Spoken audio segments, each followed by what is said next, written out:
பத்திரிகை நண்பர்கள் எல்லாருக்கும் very nice to see you as always. And மேடையில் அமர்ந்திருக்கோம் எல்லாருக்குமே வணக்கம், நன்றி.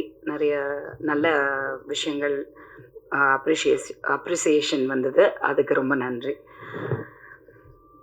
இந்த படம் வரும்போது ஆக்சுவலி உண்மையாக சொல்லணுன்னா தமிழ் ஆர்டிஸ்ட்க்கு, அதாவது தமிழுங்கிறது மொழி தமிழ்ல, இப்போ சோனியா அகர்வால் அகர்வாலாக இருக்கலாம், ஆனால் அது தமிழ்நாட்டில் இருக்கக்கூடிய ஒரு தமிழ் நடிகை தான். She is totally a Tamil girl.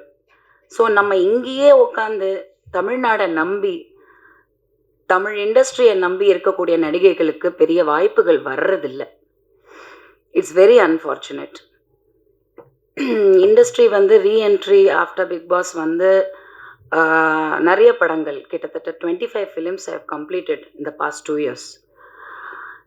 இத்தனை படங்கள் நான் பண்ணேன், நிறைய கேரக்டர்ஸ் எல்லாமே படங்கள் இப்போ தான் ரிலீஸ், ஒரு சிலது ரிலீஸ் ஆகிட்டுருக்கு, ஒரு சிலது எண்டிங் போஸ்ட் ப்ரொடக்ஷன் ஸ்டேஜில், அந்த மாதிரி நிறைய விஷயம், நிறைய படங்கள். ஆனால் இந்த 25 படங்களில் கூட நான் எதிர்பார்த்த மாதிரி நெகட்டிவ் பண்ணுறேன், பாசிட்டிவ் பண்ணுறேன், different variety of characters, police, நிறைய போலீஸ் ஆக்சுவலி, அண்ட் லாயர், எல்லா விதமான ரோல்ஸ், டிஃப்ரெண்ட் கலர் கண்டிப்பாக எனக்கு வருது.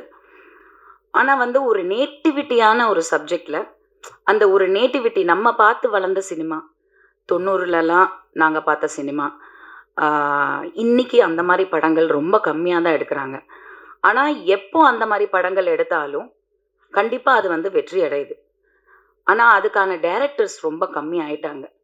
அந்த காலத்தில் எஸ்பெஷலி ஐ திங்க் உங்கள் எல்லாருக்குமே ரிலேட் பண்ண முடியும். நான் வளரும்போது அம்மா அப்பாவோட டேடியோட எவ்வளோ ஷூட்டிங்ஸ் நான் போயிருக்கேன், ஆல் ஓவர் தமிழ்நாடு, கோபிச்செட்டிப்பாளையம், பொள்ளாச்சி. எங்களது சம்மர் ஹாலிடே, எந்த ஹாலிடேயாக இருந்தாலும் அந்த அந்த பெல்ட்டில் தான் இருப்போம், ஏன்னா ஏதோ ஒரு ஷூட்டிங்கில் இருப்போம். ஸோ சின்ன பிள்ளையிலேருந்தே நான் நிறைய பார்த்துருக்கேன் இந்த மாதிரி. So I fascinated by it. எனக்கு ரொம்ப பிடிக்கும் எங்கள் அப்பாவுக்கு கிடைக்கிற ரோல்ஸ், அவருக்கு அந்த கெட்டப்பு, அதே மாதிரி ராதிகாக்கா அந்த டைம்லலாம் என்ன ரோல்ஸ், என்ன படங்கள். இன்றைக்கி பெண்களுக்கு முக்கியத்துவம் இருக்குது அப்படின்னு சொல்கிறாங்க, பட் இன்றைக்கி பெண்களுக்கு வேறு மாதிரி முக்கியத்துவம் கொடுக்குறாங்க. ஹீரோயின் ஓரியன்ட் சப்ஜெக்ட் அப்படிங்கிறாங்க, மொத்த வேட்டையும் தூக்கி அந்த லேடி மேலே போட்டுடுறாங்க. அதில் நிறைய வெற்றி அடைய மாட்டேங்குது.